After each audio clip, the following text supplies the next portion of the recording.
Muy buenas tardes, soy Santiago Said y esto es Radio Eleuteria. Agradezco mucho a la Voladora Radio por darme este espacio y muchas gracias a nuestra operadora Rocío Castillo, muchas gracias. Y bueno, este programa es la segunda parte de nuestro programa de la vez pasada, que es la naturaleza de la literatura. En esta segunda parte vamos a tratar los temas que se quedaron pendientes la semana pasada y justamente para darle un pequeño repaso a los temas, una pequeña revisión de lo que se quedó pendiente y lo que ya habíamos tratado, es que bueno, hicimos una diferencia entre el lenguaje hablado, el lenguaje oral y el lenguaje escrito. También hicimos una revisión acerca de las falacias que se cometen por lo regular en las academias universitarias, de que se intenta comprender, interpretar y valorar la obra literaria en relación a la biografía de su autor o a su contexto en el que surgió, a la época. eh, y bueno, esto se le llama básicamente un análisis literario extratextual. Ahora, lo que debe de quedar presente es que la obra literaria no es un hecho empírico o real, como lo sería una estatua, ni tampoco un objeto ideal, inmutable, como lo sería un triángulo, ni tampoco un objeto mental, como lo es el dolor, sino más exactamente se trata de un objeto de experiencia, es decir, un objeto que solo es accesible a través de la experiencia y que se convierte en un objeto de conocimiento muy sui generis, que tiene un estado ontológico especial. De esta forma, la obra literaria difiere del objeto ideal porque tiene vida en el sentido de que nace al momento de ser creada y se desarrolla a través de la crítica a lo largo del tiempo y puede morir en el olvido. Sin embargo, no es un organismo vivo en el sentido fiel, dado que la obra literaria es un objeto que cambia pero permanece idéntico. Y bueno, esto es la concepción de la obra literaria como la postula René Belleck y Austin Barren en su libro de teoría literaria. Bueno, por curioso que parezca y por redundante, así se llama su libro, que es un libro que recomiendo muchísimo. De alguna manera pertenece a la corriente del New Criticism americano, pero es un libro que es vigente y que trata de estudiar la literatura con términos literarios, es decir, acercado a la estética y no en términos que son disciplinas que se alejan de la literatura. Ahora, por otro lado, la forma de emitir un juicio de valor, y quiero que esto quede claro, porque realmente la crítica literaria consiste en emitir juicios de valor estético con respecto a la obra literaria, que más adelante vamos a hablar sobre esto, de que muchas veces en las academias universitarias, sobre todo donde se estudia letras o se estudia filología, ya no hacen realmente crítica literaria en el sentido fiel, hacen otro tipo de cosas, hacen por ejemplo biografías del autor o tratan de hacer una mala sociología tomando como pretexto las obras literarias. Pero bueno, lo vuelvo a repetir, la forma de emitir un juicio de valor acerca de la obra literaria suele problematizarse cuando, en lugar de analizar con rigor el objeto de investigación, que es la obra literaria en sí misma, se suele analizar su contexto o a su autor. Y el objetivo que pretendo comunicar en este programa respecta a los riesgos que implica la crítica literaria, que procura analizar las obras de la literatura a partir de disciplinas ajenas a la propia literatura, especialmente la crítica literaria marxista, que más adelante voy a explicar en qué consiste. O sea, no obstante, aunque el socialismo ha sido un fracaso en lo económico y en lo social, también es un fracaso en lo estético, pero lo voy a explicar más adelante. Bueno, con respecto a la crítica literaria marxista, en relación con esto, de la cual se desprenden los actuales enfoques que tanto seducen a las academias universitarias y que a largo plazo provocarán la desaparición de una crítica literaria per se. Ahora, ¿cuáles son estos, por decirlo así? mm, no me gustaría usar un término peyorativo por, los imperativos lingüísticos que tenemos aquí en la radio, pero por decirlo así, las ramas que se desprenden a partir de la crítica literaria marxista. Iba a decir los hijos no legítimos, pero bueno, ya pueden entender a qué palabra me refiero, pero por eso prefiero decir las ramas que se desprenden de la crítica literaria marxista y que bueno, básicamente se, se pueden definir como, justamente las define Harold Bloom en el canon occidental, que él le llama la escuela del resentimiento. Bueno, estas ramas que se desprenden de la crítica literaria marxista, pues justamente es el neohistoricismo, que el referente más directo es Michel Foucault, la crítica literaria neohistoricista de Foucault, la crítica construccionista de Roland Barthes, está, por ejemplo, la crítica literaria feminista, está también la crítica literaria multiculturalista, que bueno, a mí me tocó bastante en el posgrado, y que bueno, es Fernández Retamar, Luis Echeverría, bueno, por ejemplo, está la comarca oral, de Carlos Pacheco. Bueno, son muchos referentes los que están en, en, en esta escuela del resentimiento a la que le llama Harold Bloom. Y bueno, con respecto a esto vamos a tratar estos temas en este programa, pero antes de desarrollarlos voy a dar unos anuncios de nuestros patrocinadores. Nissan WIT, Ameca Meca, Avenida 20 de Noviembre, número 19, Ameca Meca Centro. Teléfono 57 71 15 48 22. Página web nissanchalco.com.mx. Ahora, Neuróticos Anónimos, una ayuda para las personas con dolencias mentales y emocionales. Comité del Área Oriente 2 Chalco. Orientación gratuita. Para más informes, contactarse al teléfono 30 92 12 46. Atención de 7 de la mañana a 20:30 horas.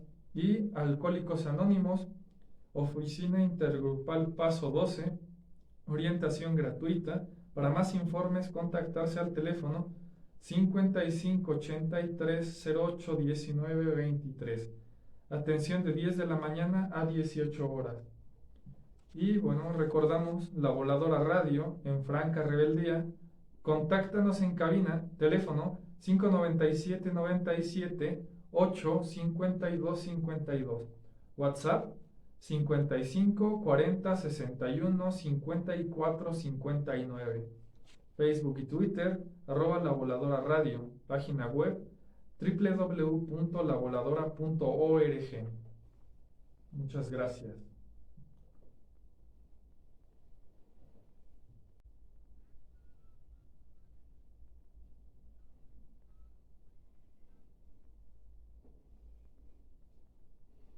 Muchas gracias por seguir sintonizándonos en Radio Eleuteria. Y bueno, para abordar el problema de buen comienzo, no está de más explicar la manera convencional de experimentar la lectura de una obra literaria.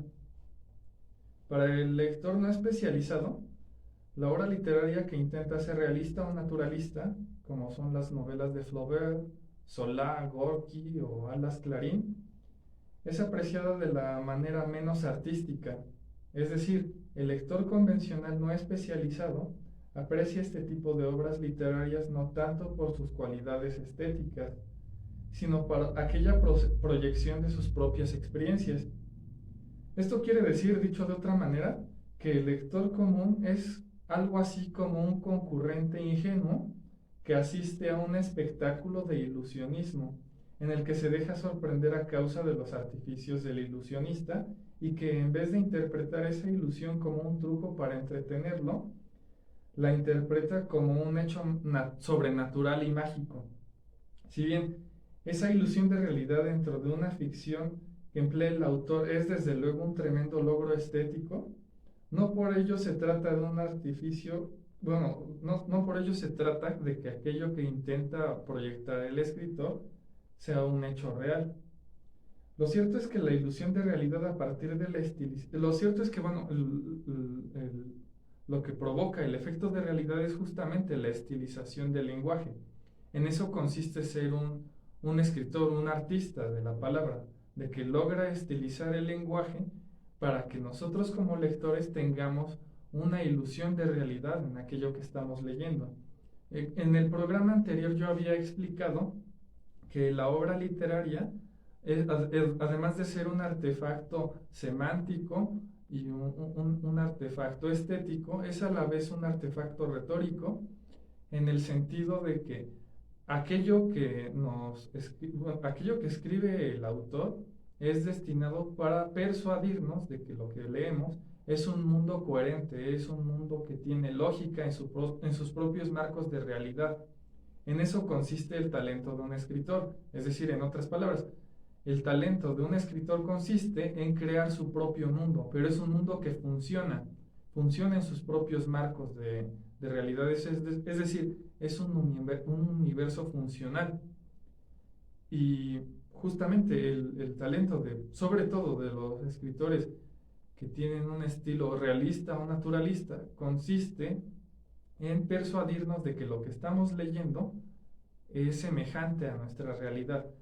Retomando un poco igual algunas palabras que mencioné en el programa anterior, dije que, bueno, en primer lugar, es justamente eso, la obra literaria es un artefacto retórico porque convence al lector de que lo que leemos es algo real, algo que sí pertenece a la realidad. Ahora, todo aquello que conforma la existencia cotidiana del lector se condensa y se fragua de principio a fin mediante técnicas exclusivamente literarias. Bueno, sobre esto, no recuerdo exactamente si hice una diferencia precisa entre el lenguaje hablado y el lenguaje escrito, pero recordemos que, bueno, el lenguaje surge a partir de una necesidad natural en el hombre para comunicarse con su prójimo. Sin embargo, los signos que empleamos para comunicar ideas son puramente artificiales, es decir, no surgen a partir de una esencia preexistente de las cosas del mundo, sino simplemente a partir de la subjetividad del humano y su particular forma de bautizar a los objetos que lo rodean. Por lo tanto, no existe una ley natural que obligue al ser humano a nombrar de determinada manera los objetos de la realidad, sino por el contrario, el ser humano nombra libremente a las cosas que lo rodean. Ahora bien, el lenguaje, recordémoslo, presupone una ausencia, una imposibilidad o un deseo. Dicho la manera de Lacan. Bueno, y si empleamos palabras para comunicar nuestras ideas es porque estamos incapacitados para materializar nuestros deseos en la realidad, y es por ello que recurrimos al lenguaje para poder expresar nuestras intenciones. De esta forma, el lenguaje es una virtualidad, es decir, un artefacto humano que presupone y reconoce una ausencia de realidad y trata de reproducirla artificialmente. El lenguaje no es una extensión de la realidad objetiva, dicho en términos muy ñoños, sino más exactamente es un artefacto que intenta imitar a la realidad. Si recurriéramos a un ejemplo un poco burdo, sería algo así como la sombra de un objeto, es decir, el lenguaje, utilizando una analogía explicativa, sería eso, una sombra de algo. Ahora, a partir de esto debemos hacer una diferencia entre el habla y la escritura. Y pues bien, en primer lugar, y como lo explicamos en el programa de la semana pasada, si recurrimos a una explicación semiótica, el lenguaje hablado es una metáfora de la realidad, porque estamos sustituyendo a las cosas por sonidos. Y de esta manera, el lenguaje escrito es una metáfora de la realidad. Y bueno, ya que estamos sustituyendo a los sonidos por signos lingüísticos escritos. De esa manera, el lenguaje escrito es una metáfora de la realidad. Ahora, en segundo lugar, como lo hace saber Paul Ricoeur en su ensayo titulado Teoría de la Interpretación, Discurso y Excedentes de Sentido, que por cierto, bueno, lo recomiendo para poder comprender esta diferencia entre el habla y la escritura. Bueno, Paul Ricoeur plantea que la escritura se diferencia del habla a razón de su atemporalidad, es decir, que el habla es un momento efímero que pertenece al presente y termina en el momento en el que el emisor del mensaje deja de hablar. Claro que podemos tener una discusión mucho más profunda si tomamos en cuenta la tecnología y los medios digitales y de almacenamiento de información con los que contamos en la actualidad. No obstante, visto de manera conceptual, el habla tiene el impedimento de ser temporal en su sentido estricto. Por lo tanto, la escritura es atemporal, dado que la propia intención de la escritura presupone un registro que supere la fugacidad de la palabra hablada. Bueno, la intención de la escritura es justamente la victoria sobre el tiempo y el olvido. Ahora bien, en tercer lugar, otra diferencia marcada entre la escritura y el habla es el medio y la fijación. Así la llama Paul Ricoeur, y él postula que la escritura no es la fijación de un discurso oral previo, sino más exactamente la sustitución de éste. Es decir, la escritura es el pensamiento humano directamente puesto por escrito sin la etapa intermedia del lenguaje hablado. De esta manera la escritura toma el lugar del habla y el destino del discurso es entregado a la letra y no a la voz, que, bueno, realmente Paul Ricoeur lo llama, es entregado a la litera, que es decir, aquello que está inscrito, y no a la vox, en términos latinos. Y bueno, la cuarta diferencia entre el habla y la escritura respecta al mensaje y el hablante. Ahora, en cuanto al emisor del mensaje, deja de ser un hablante y se convierte en un autor, y por lo tanto la intención del autor y el sentido del texto dejan de coincidir. Ahora, esto es un postulado que hace Paul Ricoeur, que él le llama la autonomía semántica del texto, que es muy parecido a lo que plantea Wimsatt y Monroe Beardsley en The Intentional Fallacy. Pero bueno, Paul Ricoeur lo maneja en estos términos. La autonomía semántica, según él la define, es un grupo de significados que han roto sus amarras con la psicología del autor. Ahora, al igual que Gadamer, bueno, Hans-Georg Gadamer, que es un hermeneuta alemán, que es el creador de la hermenéutica histórica, en su libro muy muy famoso para los que estudian letras y literatura, que es Verdad y Método, Wahrheit und Methode. No, Gadamer se asemeja a los postulados de Ricoeur, y Ricoeur plantea que las intenciones del autor nunca agotan el significado de una obra literaria. Debemos aclarar el hecho de que la obra literaria es un artefacto semántico que cuenta con un significado y con significaciones, y la diferencia entre un concepto y otro, ya que suenan muy similares, consiste en que el significado es una cualidad permanente de la obra literaria, ya que el significado siempre le pertenece al autor. Sin embargo, las significaciones le pertenecen al lector de la obra, y estas significaciones pueden variar en cuanto al tiempo y al espacio del propio lector. Es decir, el significado es permanente porque se le otorga el autor de la obra, a la obra misma. Sin embargo, las significaciones, vuelvo a repetirlo, son las propias interpretaciones del lector que tiene de la obra. Es decir, las significaciones sí son cambiantes en cuanto a tiempo y espacio. Ahora, las significaciones se traducen justamente en las diferentes interpretaciones y significados que les atribuye el lector a la obra literaria, por lo que las significaciones nunca son atributos permanentes, sino todo lo contrario. Perdón. No obstante, es gracias a la pluralidad de significaciones lo que determina la polivalencia de una obra literaria y su longevidad en la memoria histórica. Si bien tanto Paul Ricoeur como Eric Donald Hirsch plantean que el significado del autor no agota las posibilidades interpretativas de la obra literaria, no debe desdeñarse el hecho de que la interpretación de una obra literaria debe ceñirse a los propios marcos de la interpretación que la misma obra establece en el texto, pues de otro modo podríamos caer en lo que Hirsch llama la anarquía interpretativa.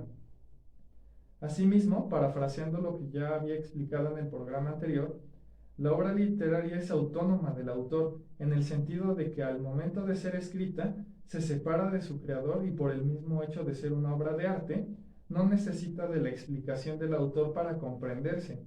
La obra de arte habla por sí misma.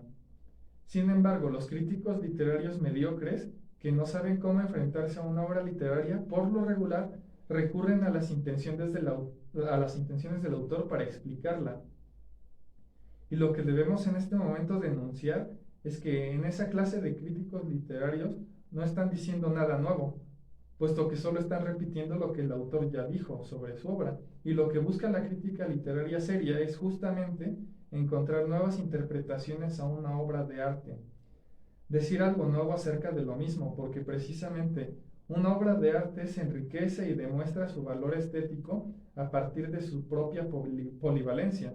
Es decir, la polivalencia son las diferentes interpretaciones por diferentes tipos de lectores a lo largo de diferentes épocas. Ahora, si bien Riquet sostiene que el sentido del autor es la contraparte dialéctica del sentido de la obra, y ambos deben de ser explicados en relación recíproca, se presenta a partir de esto como consecuencia un problema hermenéutico correlativo al de la autonomía semántica de la obra de arte. Perdón, se me enreda un poco la lengua porque tengo seca la boca de tanto hablar, pero perdón. Ahora, un problema hermenéutico correlativo al de la autonomía semántica de la obra de arte, esto se demuestra que la obra de arte supera enormemente las intenciones del autor. Esto debe de quedar claro. Y por poner un ejemplo, un ejemplo que, bueno, no es muy conocido, por eso lo doy, son las almas muertas de Nikolai Gogol, en el que, bueno, la intención primigenia de Gogol al escribir las almas muertas fue hacer una descripción geográfica de Rusia. Pero bueno, las almas muertas como novela no se reduce solamente a una descripción geográfica de Rusia. La novela Las Almas Muertas es mucho más que eso. Así que bueno, si nosotros tratamos de reducir el valor de una obra literaria justamente a las intenciones que el autor tuvo en un principio al escribir su obra, bueno, es justamente empobrecer la misma obra literaria, creo yo. Y bueno, por otro lado, creo que el trabajo del crítico es ver más allá de lo que el autor en sus concepciones primigenias quiso plasmar en la obra. Muchas veces, y esto tal vez se me critique un poco, pero muchas veces ni los mismos escritores reconocen el propio valor de sus propias obras. Así que la labor del crítico consiste en eso, en ver el valor de la obra más allá de las intenciones de su autor. Ahora, por otro lado, la atemporalidad de la escritura presupone que el texto no tenga un destinatario en específico. Y esto es más o menos para hacer una diferencia entre el habla y la escritura. Y bueno, con esto es que la temporalidad de la escritura presupone que el texto no tenga un destinatario en concreto, sino más exactamente está dirigido a un lector desconocido y potencialmente a todo aquel que sepa leer. Bueno, y esto lo menciono por la idea que se tiene también en las universidades de que la obra literaria debe de tratar de entenderse en relación a su autor y a su público original. Y muchas veces se dice que la obra literaria debe de ser entendida en sus propios marcos temporales. Ahora, esto es una falacia, porque dicho de otra manera, no es precisamente el escritor de una obra literaria quien crea a sus lectores, más bien es la propia obra literaria la que forma a su público lector, y es gracias a que el autor ya no forma parte de la obra. Por mucho que un escritor pretenda ser elitista y se esfuerce en seleccionar a su público lector, es la misma obra literaria la que se encargará de formar a sus lectores, puesto que la escritura es atemporal y se dirige a un lector desconocido y potencial. Ahora bien, Riquet introduce el concepto de discurso como dialéctica del acontecimiento y el sentido. Lo que se comunica en el acontecimiento del habla no es la experiencia del hablante como ésta fue experimentada, sino su sentido. La experiencia vivida permanece en forma privada, pero su significación, es decir, su sentido, se hace público a través del discurso. Y a través de la escritura, el sentido del lenguaje se separa del acontecimiento del habla. Como consecuencia, la escritura constituye la plena manifestación del discurso.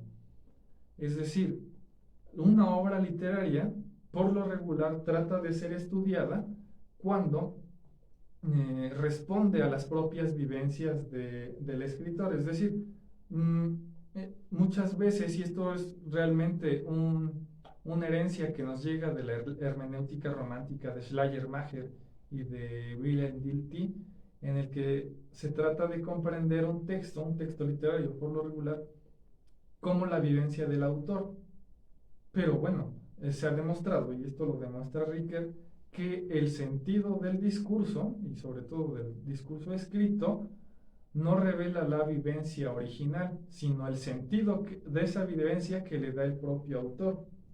Ahora, por lo regular, se suele entender la obra literaria como la sublimación del autor, como una forma en la que el escritor hace pública sus vivencias.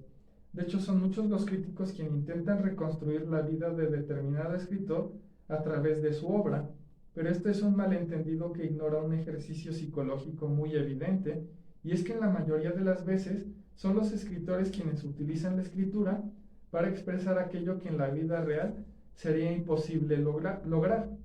Otras veces la escritura resulta una creación que escapa a cualquier tipo de vínculo con su autor.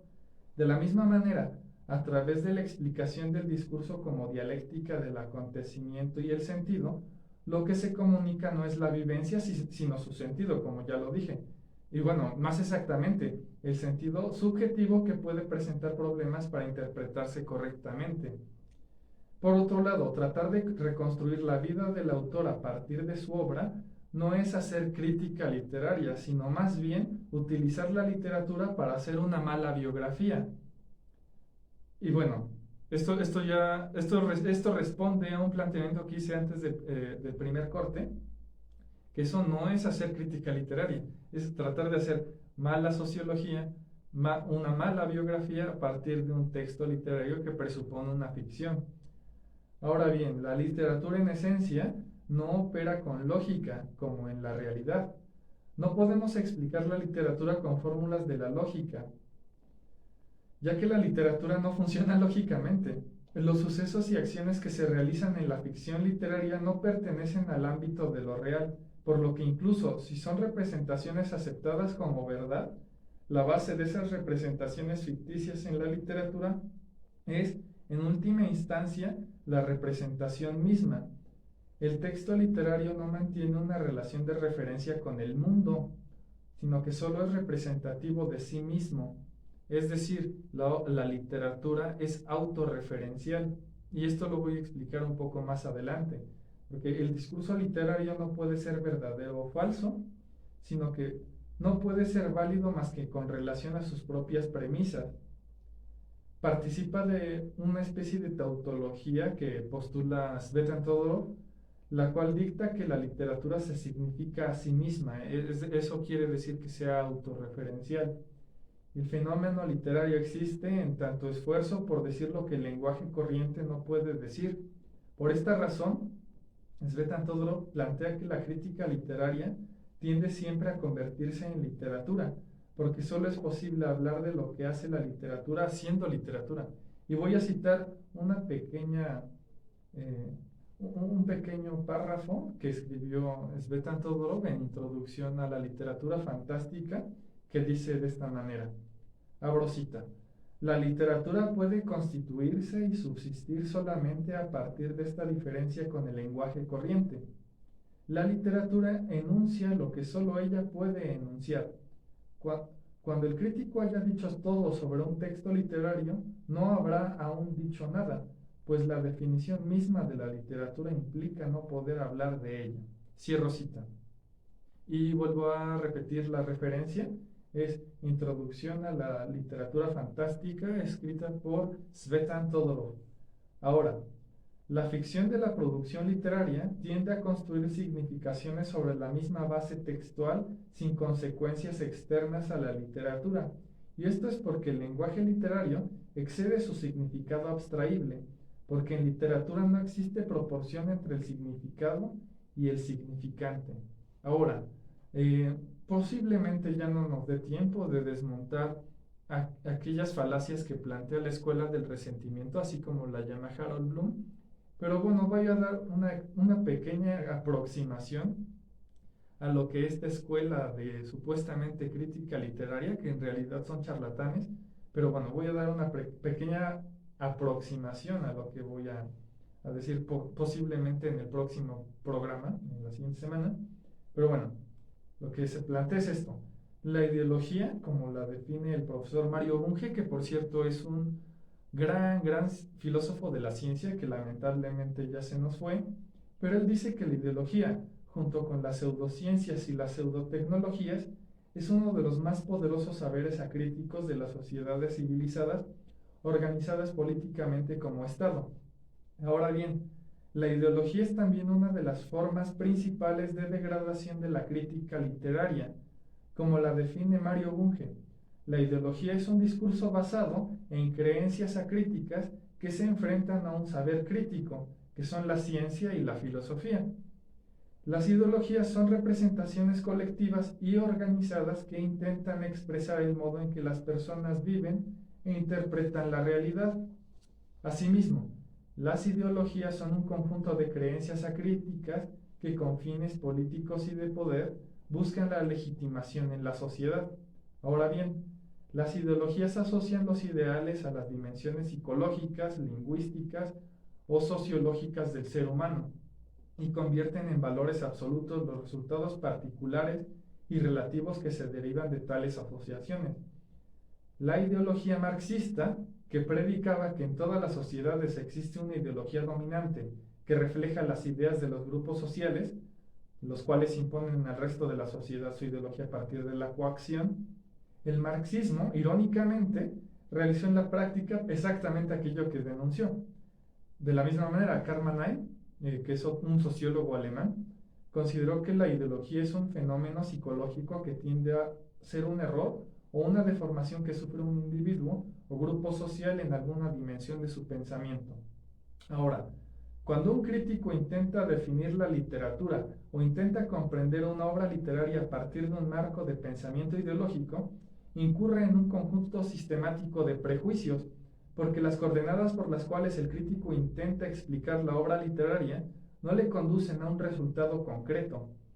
En nuestro tiempo, sobre todo en las academias universitarias donde se nos enseña literatura, nos adoctrinan a través de ideologías y cursilerías de una teología de la literatura en la que tratan de reemplazar los conocimientos críticos y científicos de una teoría de la literatura, a la vez que pretenden hacernos creer que si practicamos determinadas interpretaciones de lo que es supuestamente literario, interpretaciones como por ejemplo historiográficas, humanistas, sexuales, raciales, clasistas, etc., entonces estaremos practicando una crítica literaria adecuada y comprometida con respecto a nuestro tiempo y circunstancias sociales.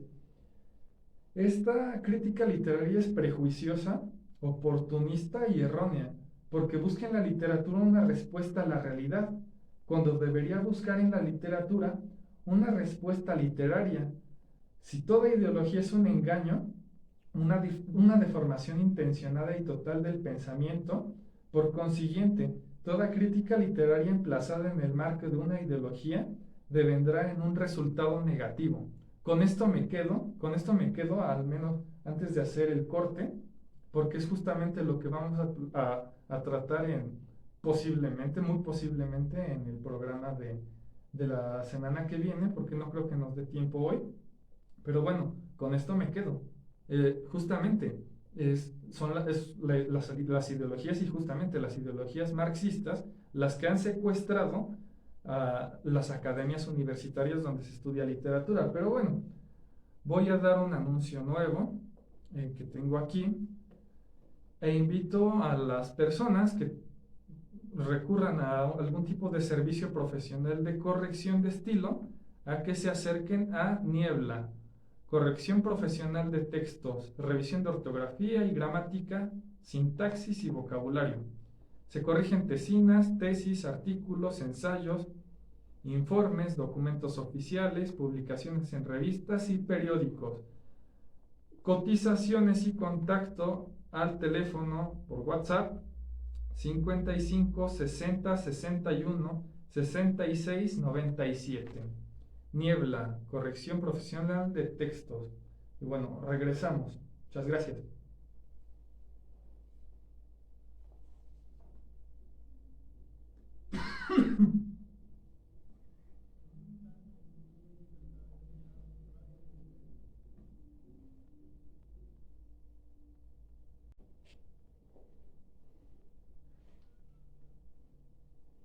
Muchas gracias por seguir sintonizando Radio Eleuteria.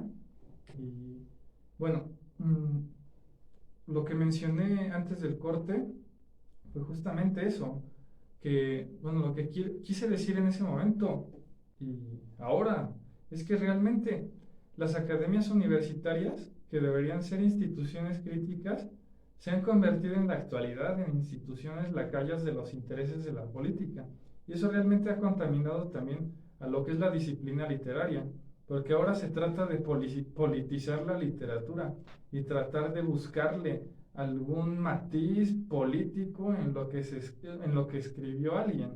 Y alguien que realmente tuvo la intención, sí, pudo haber tenido la intención, alguna intención política al escribir algún relato, una novela, una obra de teatro, pero no debemos olvidar el hecho de que más allá de ser un medio de comunicación de ideas y de que posiblemente cierto autor haya pretendido hacer un texto de tesis, es decir, una novela, una obra de teatro que haya sido creada en el sentido de probar una idea a partir de eso, de una creación artística, no debemos olvidar que la literatura, además de ser ese tipo de prestarse a ese tipo de tendencias, es principalmente una obra de arte.